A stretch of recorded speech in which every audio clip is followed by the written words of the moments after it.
So what does that intervention look like in a way that's not going to, just kill the business, I guess? Well, that's your job as the leader, is to establish that risk.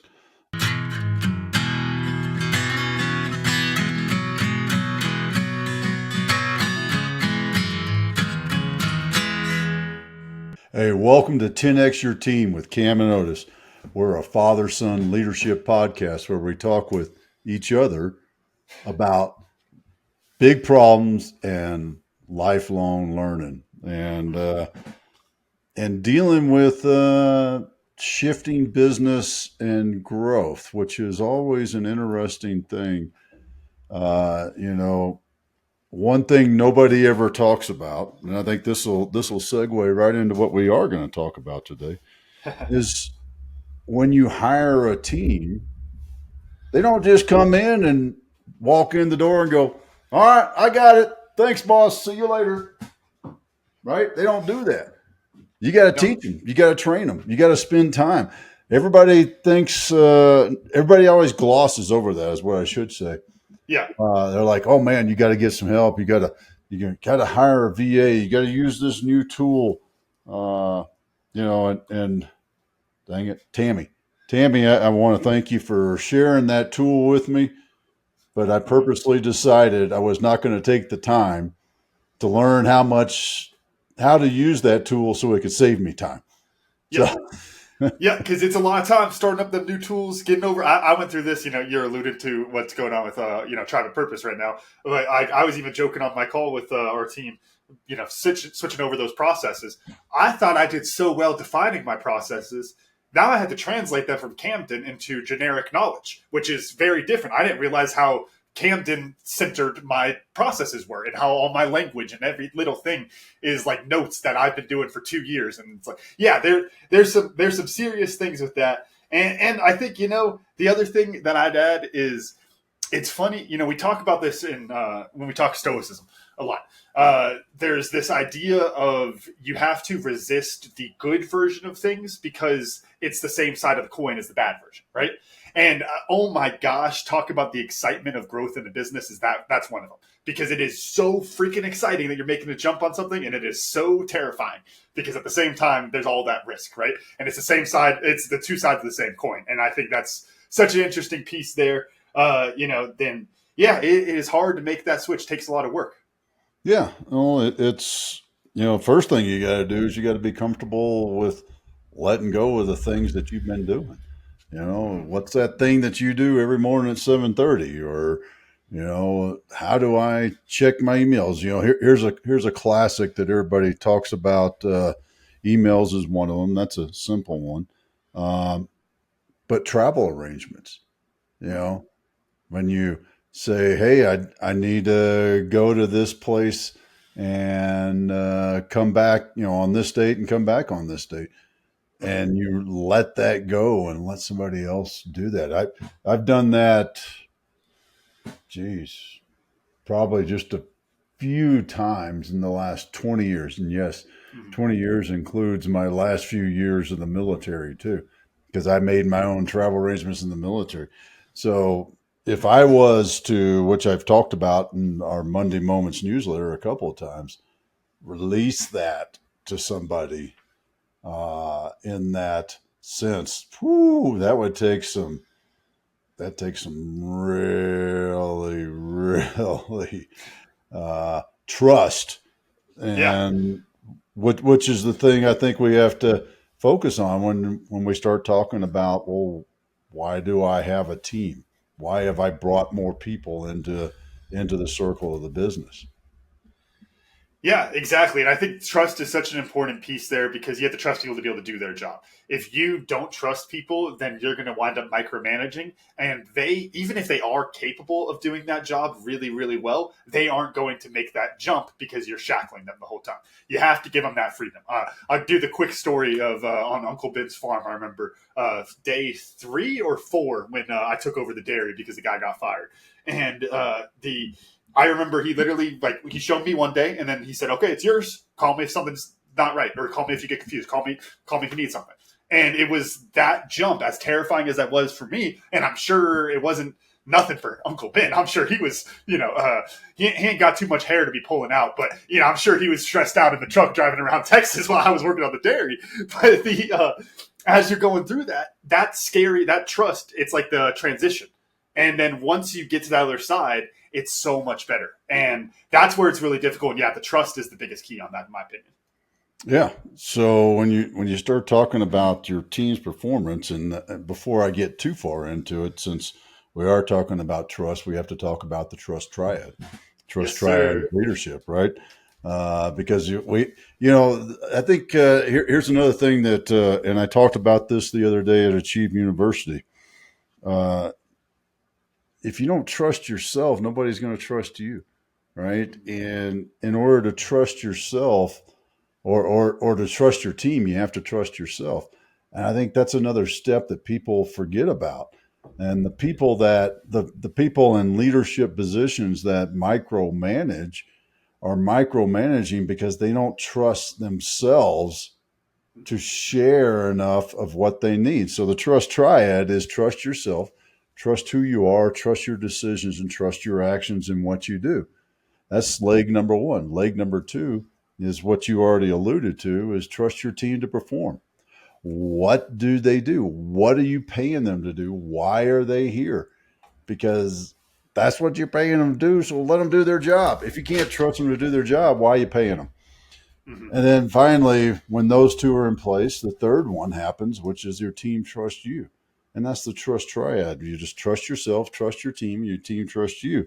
And And that's the key to secret. The key to secret. That's the secret to being successful as a leader is that foundation of trust with the trust triad. yeah, and I think to get specifically into the performance side that we want to talk about today, I think that there's an interesting thing that happens, and I think we tend to be blind to it when we are, as the leader. I think we tend to be blind to this with our team. But I think if you kind of flip your perspective a little bit and you picture yourself being the one working, I think people will be able to wrap their head around it. And which is the situation, which if you have an underperforming team, gosh, I caught whatever you had, underperforming team, what happens is they're not doing a great job. They're not doing the right work. They're not doing high quality work. There's something going on there, right? Well, if you are a good leader and you have trusted them to do their job, then they have ownership over a bunch of different aspects of their job. And what happens when you've been working on something and someone goes in and starts shaking their fist at it? You get pissed off. You don't want that feedback. And I think we as leaders, especially in entrepreneurship, I feel this happens a lot. Where it's like I've been working on. We talk about nobody wants to tell you that your baby is ugly, right? You've been working on this business for 3 years, and somebody comes in, doesn't even read the business plan, skims the first couple pages, and goes, that's stupid. You can't do this. And starts poking holes in it. And what hurts is that you don't have the trust with the person that they understand your job, your work enough to respect what you've done. And I think that trust is so key there. And you have to apply that going into your team. If you go to your team and you start just changing the way they're doing without actually taking the time to understand and respect what they've done up until that point, then they're not going to listen to you. And even if they listen to what you're telling them to change about their job, they aren't going to change. The bottom line's not going to change because they're going to do the right thing, but then they're going to do it with a crappy attitude because they're pissed off at you.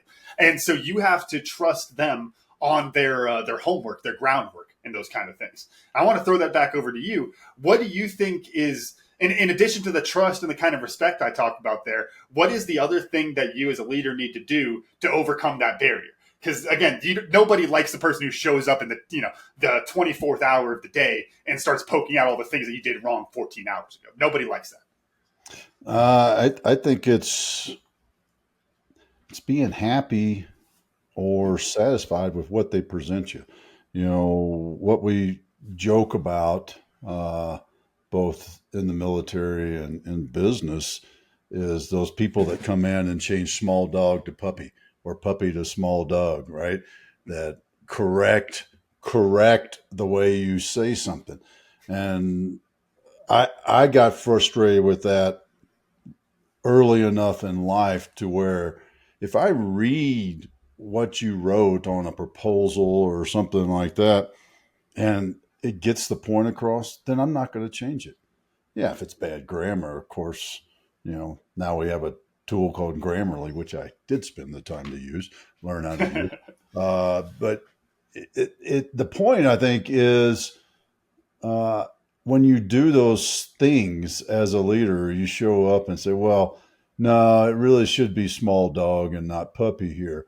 Uh, what you're doing is you're telling that person that the way they communicate, the way they got the job done isn't good enough. And Mhm. I've seen this with clients in the past, and it And hurt. to touch on that real quick, Yeah. and the underlying thing by talking about or by isolating the way that they communicate, well, the way I communicate is me. And that's why that hurts people so much when you talk down to them and when you get into those semantics battles. That's why people take it so personally, is because I communicate this way because I am me. And there's a very personal tie to the communication there. So continue. I just want to get that point on there. No, it's that's great. It brings into question. So this is how I talk. Yeah, we can talk about style, and having a style for your organization, but still, it's not going to be exactly the same as you say. You know, speaking of style, one of the things I wanted to touch on with this, that another fault that I see more so in the business world, because the military is much different in how they conduct operations. The business world just does. They do very little training. You think about sports, the military. What does the military spend? 80, 90%, uh, hopefully much higher than that, preparing for war and a lot less time doing war. Well, in business, it's 100% the opposite. It's 180 out. What do people do in business? Okay, I need you to do this, go do it. And I'm spending money while you're doing it to pay you to do it. And it's like, and I hope it works. I hope he got it right. Did I say the right things? All this. Instead of taking that pause and training that person in the role and in the style and in everything else. You take that time and train them back to what we talked about once before with the better questions and Mhm. asking them and making sure they understand and giving them that option and helping them set themselves up for success. When you do that, then you will have success, or you'll realize that that person ain't right and he doesn't fit in that position, and I either need to find another position on the team, another seat on the bus. Thank you, Jim Collins. Or I need to give him the opportunity to advance his career in another area. Yes, sir. And yeah, the training I think is such a key piece there. You know, if something like just take business, take team, take rugby, whatever example, right? Take all that out. Just the word performance. How do you get better? How do you perform at a higher level? You train. That's it. And I think to your point, you know, in business, it's 100% on that action, not very much in the preparation, the training side of things. And so, what you have to do as a leader, and some people can do this naturally, but if you're talking about an organization helping your team, excuse me, then you need to do this, which is teach them how to train while they're working. You know, go back to my favorite thing talking about Leonard Skinner, right? Earn while you learn, right? If you need to get better at your job, that is a key aspect of it. But if you got to keep doing the job while you're getting better at it, you have to do that too.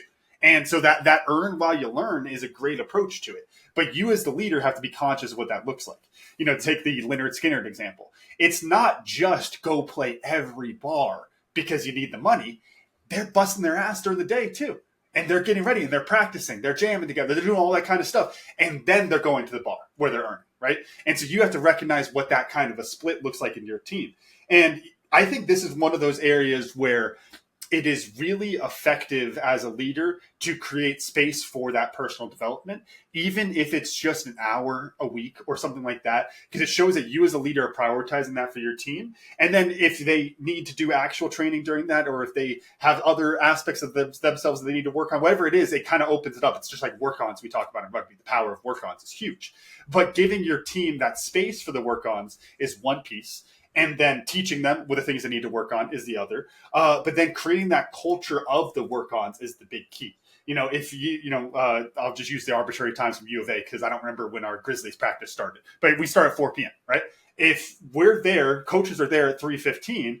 and we're working on stuff, then all of a sudden the players start coming 3:30, 3:15. They start getting there more and more and more, right? And those type of things bleed into the culture, and you're going to help to improve the team's performance that way. Now, I think we've covered some really good aspects of the leadership here. I want to go in, and Mr. Green Bray, this is right up your alley. I want to go a little bit more into the what'd you call it, like a triage type thing. The team is shit. It's bad. It's bad, Dad. Now get in there and fix it. What's your kind of approach to that? Not just training to prevent us from being bad in the future, but the team is missing the mark and they have it. What's your approach to go in and fix that? Well, couple of things. Step one, I would see if everybody understands what their role is. Do you understand what your job is?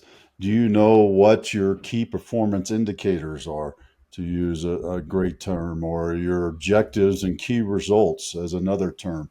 Uh, that, as an individual, do you know what you're supposed to do, what your role is, and not just what your role is, but what does success look like in your role? So that's number one. And number two is, well, if you do understand that, and you do know what the performance requirements are, the KPIs, the OKRs, then what's going on? Are you missing something? Are you missing a tool? Do you have all the tools? As a leader, one of your jobs is to ensure that your team members have all the tools and training they need to perform in the role that you've told them to do. So that's the other piece of it is, hey, do you know what to do? And then one other piece, and this is a step back, broader visualization of the problem set, is, does the team have the capability or the capacity to perform the role that the mission set that you've told them to do? If I take a sevens rugby team and I put them on the pitch against a 15s rugby team, well, I've got all the skills. They understand what to do, but you know what? They don't have the capacity to perform and win a sevens team against the 15s. We should do that sometime. That would be fun. Oh, that would be fun. Actually, we're gonna have to do that with U of A sometime this year. That would be a fun little scrimmage to do. But it's like, yeah, your 15s prop, your loose head, your tight head, they are specialists. They are deadly at what they do, and so they have that skill set. And if you don't have that skill set, yeah, I think that's a great point. And going back to our questions episode, it's the limiting factor, right? We talked about that. What is the limiting factor? You understand your KPIs. You understand what success looks like for your position. Okay, what is stopping you from getting there? I just need to work harder. Do I need to get up early? Like, literally just talking through like that. Now, and that gets into one of the hardest things in the coaching world, which is those are, I used two of them in that example, and that was an accident, but it's a good thing to talk about, which is those are the just do it type answers. And in my opinion, the just do it answers are the hardest thing to coach because all it takes is to just do it. I just need to wake up a little bit earlier. Yeah, I just need to start working out again. Yeah, I got this book. I just need to read the book. And the just makes it very easy because they are very easy, very simple things. But it misses the bigger picture of, well, why haven't you done it? If it's so easy, why aren't you doing it? And making it such an easy thing is, it's weird, but there's this weird psychological thing that happens where those easiest things are sometimes the hardest to do on that. So what would your response be? Shoot, we can rewind to our meeting yesterday. We won't go through the specifics, but let's say you needed something from me, and I said, I just need to, get up a little bit earlier, and I got to clock in at 7 instead of 8.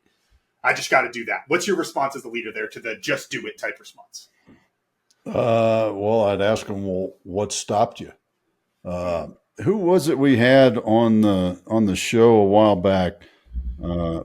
Had a great thing to ask the team members, and that was, well, what would you do different if you were the owner? Yeah. Right? If you owned this company, would you get up earlier? Would you stay later? Would you do some extra things? And when you think about that, that's an interesting question to ask a team member. hey, you know what? If flip it on, let's flip it into sports. If you were a starter on the team, what would you do different? Hmm. If you were the number one loose head prop, what would you do different? If you were the captain of the team, what would you do different? Hmm. And get that. Talk about asking a better question. I'd love to Oh hear yeah. what your boys say. You ask them those sort of questions when they're, you know, not performing or slacking off, the classic slack off at training. They may be Yeah. the number one prop, but they're slacking off at training, kind of being the disruptor. And what would that, I'd be really curious to hear what their response would be, Hmm. because it may turn out that they're living a life as a spotlight ranger, Yeah. right? And uh, man, if you could break them of that at 2021, at that point, think of what kind of contributor you're giving back to the world in that sense of understanding. Yeah, and I think the key there also is it gives you something to do as the leader to make those changes for them. So, like we talk about the limiting factor question, and in that it's okay. Hey, here's this thing I can change this thing for you. Oh, hey, you need a better tool. I can do that. You need to increase your budget, whatever. I can do. I found those limiting factors. This I think is a really good question because it flips them to the above role, and then I can give you some insights into how you can better manage them from your position. It's the equivalent of what would you do if you were the CEO? It's like I can tell you what I wouldn't do, and that's have meetings at 8 a.m. on Monday. There you go. There's something you should change, probably, right? And like those kind of questions. And now I think the key here is because you asked the wrong. And I personally think this is easy, but we got to talk about it because sometimes these things are easy to us and difficult to others. But it should be pretty easy to tell how sincere and how genuine your team is with those kind of questions. And if it's we're not going to work, like if I go to the rugby boys and I say, hey, what would you do if you were the head coach? And they're like, we're not doing fitness. You don't get it. Okay. Not taking that answer. Not taking that answer. Now, they go and they say, hey, we should do fitness on Mondays so that on Tuesdays we can hit this. And on Wednesdays, let's just do skills. And now clearly they understand the vision that we're working towards. And so you can see what that looks like there. Going back into the kind of triage type approach, as I was talking about that, like intervention, what I guess either do you think it's necessary to have like a hard intervention or something like this, or how do you do it while you maintain operations? Because I think the problem is it's like a band-aid over a bullet hole type of thing, where it's like sometimes it's yeah, let's just keep going, and then you never go back and address it, right? I think it depends on how critical it is. The I was going to say the military, but you know what? The steel mill down in Pueblo, uh, a fella was killed working there Friday, I believe it was, at some sort of fatal accident on the job. They did the right thing. You know what they did? They stopped. They ceased all work at the entire mill so that they could start to say, okay, did something, a procedural thing go wrong? Mm-hmm. That right there says a lot. Because if you fail and it's that bad, God, could you imagine they just said, well, shit, somebody filled in for Joe because he fucked up and got killed. Sam, you're up. Okay, that's a little bit different. Military's been great at this. Uh, we called them safety stand downs. Mm-hmm. Something happened, aircraft There, crash, I was going to or say there was not that long ago they stopped all the soft units because there was a live ammunition incident at a training something, right? yeah, Wasn't that like 2 or 3 months ago? Yeah, and they yeah. stopped everybody. And I think that's a great point of recognizing what that degree is. Now, how do you make that approach? And what I mean by that is you can't stop forever. And you can't, there's still that little bit of the like, we still got to keep the lights on. We got to keep moving, especially in the business world, like we talked about. So, what does that intervention look like in a way that's not going to, just kill the business? I guess. Well, that's your job as the leader is to establish that risk. All right. This was a bad problem. The performance on this sucked. This line of assembly of the product, part one of widget A has been failing for weeks and we're losing 25% revenue on that one screw up in that. And we've identified that one group, that one team's performance. And we need to stop and say, all right, let's get in here and let's peel back the onion. What's going on? Right? Is it the timing, all these sort of things, all these different factors, but we got to sit down and do it. I was reading a book, or I'm still reading it. It's called Fierce Conversations, and it's an interesting thing that the author is addressing between fishing vessels like commercial fishing that go out for weeks on end, and then the back office and the interaction between the two is what the author was hired to help fix. But when you start to think about those things and how it boils up to the point where the CEO couldn't handle it, if you will, and said, "All right, I got to hire in outside expertise." That's the same thing. It's basically stop work. What's going on here? I had a client. We did something very similar to that. We stopped work. They stopped work for 2 days because of problems within the organization that needed to be addressed in that moment, because they knew if they didn't do a stop work, the problem would never get fixed. And that's a recipe for continued failure. And that's not how you're successful. If you continue to screw things up and it just keeps getting worse and worse and worse, guess what? That 25% goes to 30% and 40%, 50%. Next thing you know, you can't recover from it. So that's your role as a leader, is to, all right, is the risk of lost revenue for whatever, for 2 days, more acceptable than to continue down the path without stopping and fixing something that we've identified as a problem? Yeah, that's a great way of looking at it. Now, there's one last piece I wanted to touch on with this, which I think this would, if somebody came up to me and they would just ask like, "Hey, my team's underperforming. How do I improve it?" What I think they're probably talking about is a little bit into the motivation and momentum side of things. And the problem set there, folks, if you've watched enough of our show, talk about, have a strong enough why, the purpose, the shared vision, all that kind of stuff, right? You get that. So that's all really good. But when you're in the short term, the why doesn't matter as much. When I'm in it and I hate my job and we're not working and we ain't getting sales and and all that kind of stuff, and you're right in it, the why doesn't sound that nice. It's like, I'll take an example of my startup days with Verpy. I could have gone to our buddy Norman and I could have said, "Hey man, I know it sucks right now, but in 5 years, we're going to be billionaires." Dude, I don't care. Like, what are the odds of success for that? Like, and that's so far away, it doesn't mean anything. Oh man, you could buy so much land with this. You could start a farm.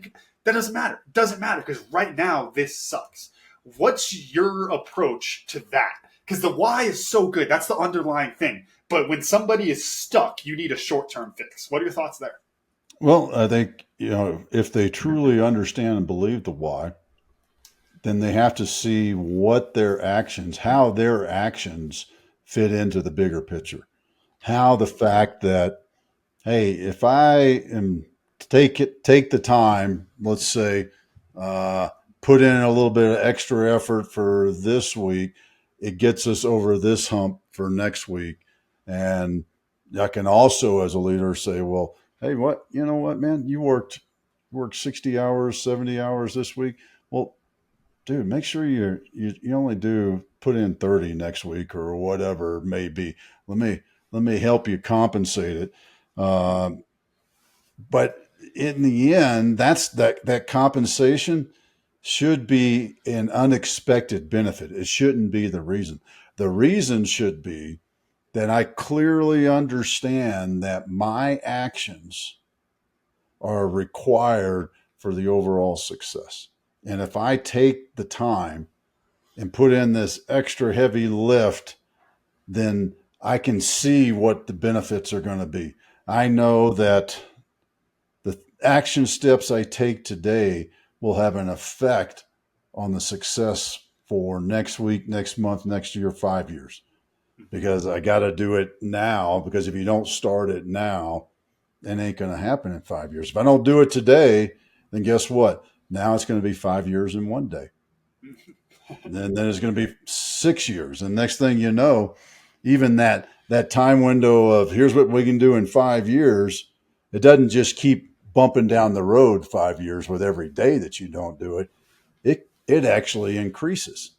So now I can no longer do it in 5 years.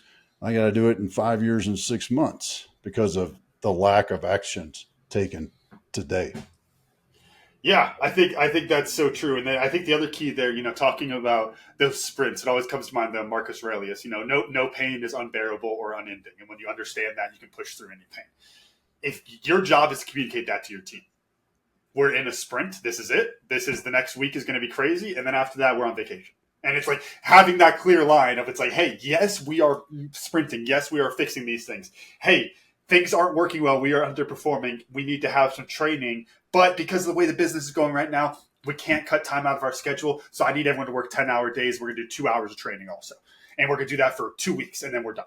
And then that's going to fix it. And if you give them that clear deadline to the sprint, then they're going to be more comfortable with it. But the pitfall there that people do it with themselves in their own personal life, talking about, our personal development coaching, and then also in businesses, is they get addicted to the sprint and they keep looking for the next sprint because they're just trying to grow faster and faster and faster.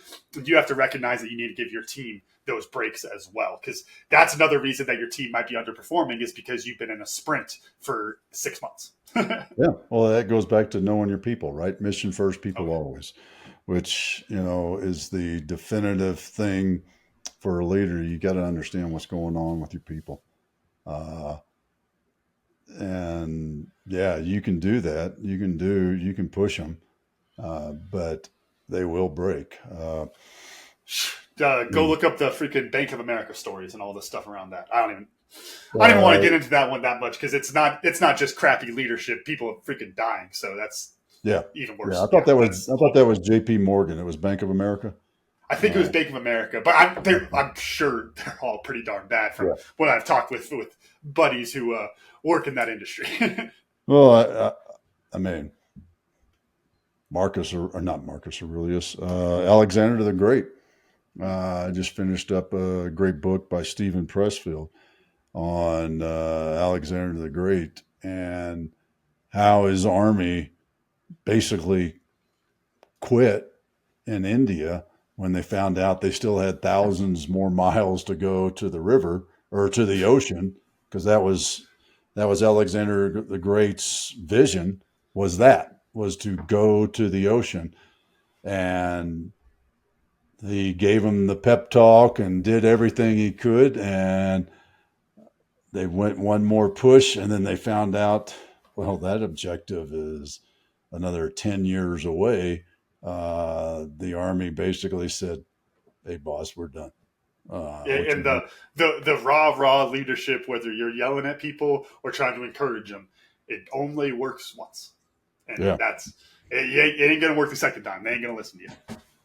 Yeah. So what I picked up from this today is how similar, or really how we need to implement more training and take that time. You know, I've had a couple of clients over the years that'll do a lunch and learn, which is a great thing to do. But that lunch and learn usually is like in a broad sense. I think it needs to be, I need to get you training. You need to do your lunch and learn. Mm-hmm. Go and learn the specifics. Let's train you on your role so that you can be more successful. I think that's a lunch and learns uh, are great. They're a great team building thing. And we could talk about a system across the board, but not many companies say, all right, let's do a lunch and learn for you and help you improve. So I think that's a key piece of what I learned today. How about you, Camden? What'd you learn? Yeah, honestly, in the same vein, but fortunately, you left me just enough space where I don't have to go try to pick a second one. So, kind of just building on what you said, but it's the work-ons approach that we talk about in rugby, and how I think that could be so crucial. If your team is working 9 to 5, 9 to 9:30 is work-ons, like, and get them in there. And to your point, you go through, and folks, if you don't know much about work-ons, I know we've talked about it kind of in passing before on the show, but the basic approach is just what you're talking about. You go through each position, each player group, and you say these are the things that are most important for you. If you're a loose head or a tight head prop, scrumming is the most important. Then we have catch pass. Everyone needs to catch pass. Everyone needs to tackle. Everyone needs to be able to ruck. Everyone needs to be able to do those kind of things. Then it's what is your specialty that you need to be working on. And when you understand it like that, then you can come up with different drills in the exact same type of way of talking about the work-ons in your business, right? If I have a prop who comes up to me and says, Coach, my scrum profile isn't good, how can I do to work on it? I've got a long list of things to work on. And that's what you need to develop inside of your business also. If somebody comes to you and says, hey, I'm really struggling with this whole leadership thing. I don't really know what to do. They're not really listening to me. I'm trying to be inspiring, but they're not inspired. And hey, read this book. Hey, check out this. Go listen to 10X Your Team. It's like you got all these kind of things that you should have ready for that. And then the other key there with the work-ons is understanding what those different what the different priority is with those different skills. Understand the top priority, because you don't need a prop practicing his kicks. That's not a work-on, right? That's not a work-on. You got to understand what your role is and what the things are you need to work on to get better at your role. But yeah, I think whether it's 30 minutes, an hour, or something, that's a rule I think I'm going to carry forward in the work-ons. Got to start off your day with some work-ons. Yeah. Well, and if you want to get your work-ons going for leadership, go to 10xyourteam.net and click on our Done With You program, the system, and learn about our basic leadership development program, which is the Greenberry Leadership Program. We've also got next level premier leadership, and then finally the executive leadership. But check it out, because if you want to be a great leader, if you feel like your team just isn't getting it, or you're not sure how to solve problems or handle even human interaction with your team, the Greenberry Leadership Program is a great place to get those foundational skills of leadership so that you can be a great leader and be more successful in life and your business, because that's what leadership comes in. Camden, run us out. All right. Thank y'all for listening to today's episode of 10X Your Team with Cam and Otis. Remember, you can watch full episodes of the show on YouTube at 10X Your Team. If you enjoyed golly gee willikers. All right. One of my 365 for 370 now. Dang it. I'm hurting my batting percentage, Dad. But remember, you can watch full episodes of the show on YouTube at 10X Your Team. If you enjoyed today's episode, please make sure to pass along to other lifelong learners in your tribe so that they can enjoy it too. Follow us on Facebook, Instagram, and LinkedIn. As always, the full archive of episodes available at www.10xyourteam.net. Thanks again, and we'll see y'all next time.